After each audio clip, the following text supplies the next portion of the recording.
Chers élèves, bonjour. Je suis vraiment contente de vous retrouver une fois de plus pour notre séquence de leçons. Aujourd'hui, nous allons voir une leçon de vocabulaire. Le titre de cette leçon est le sens propre et le sens figuré. Bien, pour ce faire, apprêtez vos cahiers et stylos et soyez attentifs. Nous allons exploiter un petit texte pour nous permettre de bien comprendre la leçon. Bien, Valérie veut nous faire goûter les plaisirs de la ville. J'ai goûté la nourriture, mais je n'ai pas goûté au cinéma. Il fallait voir un noir complètement noir, plus noir que le charbon, se trouve dans une salle noire. Je reprends. Valérie veut nous faire goûter les plaisirs de la ville. J'ai goûté la nourriture. Je n'ai pas goûté au cinéma.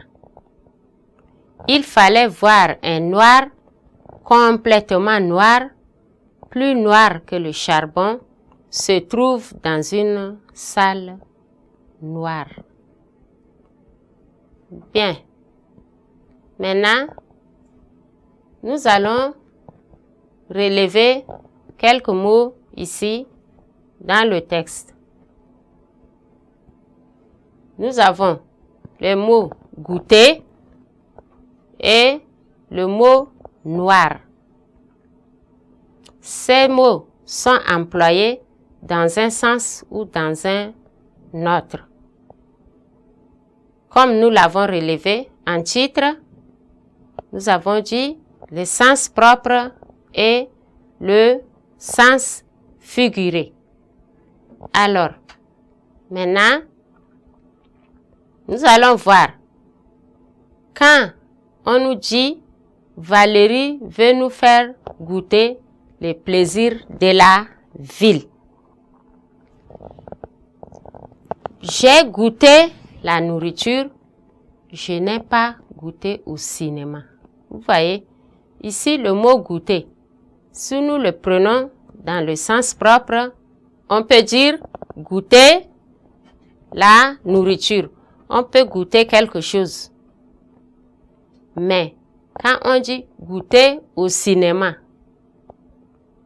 donc ici, goûter au cinéma n'est pas employé dans le même sens que goûter la nourriture. Le cinéma, est-ce que vous pouvez le goûter comme on goûte la nourriture? Non. Donc ici, j'ai goûté à la nourriture. Le mot goûter ici est employé dans le sens propre même du mot. Mais quand on dit goûter au cinéma, c'est employé dans le sens figuré.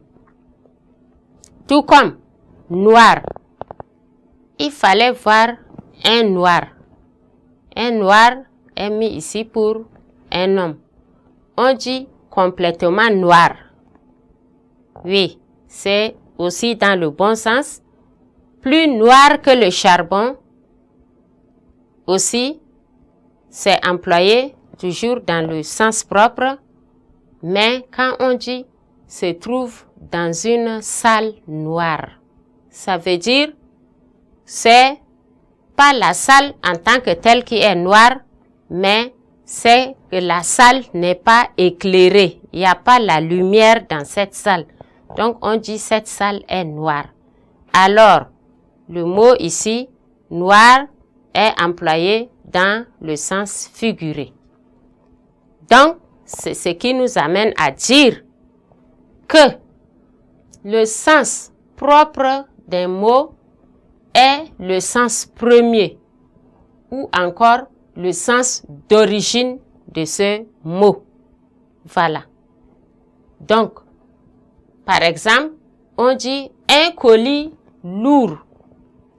Un colis lourd, ça veut dire je prends le colis, mais il est lourd, il pèse. Voilà. Maintenant, le sens figuré d'un mot est le sens imagé de ce mot. C'est le sens imagé. Donc, ce n'est pas le vrai sens du mot. C'est un sens qui est un peu voilé. Donc, nous avons ici, bien qu'il exprime la même idée. Voilà. C'est-à-dire, un exemple, un temps lourd. Un lourd secret. Un temps lourd et un temps lourd et un lourd secret. Ainsi, prend fin notre séance de vocabulaire sur les sens propres et le sens figuré. Au revoir, chers élèves, et à la séquence prochaine.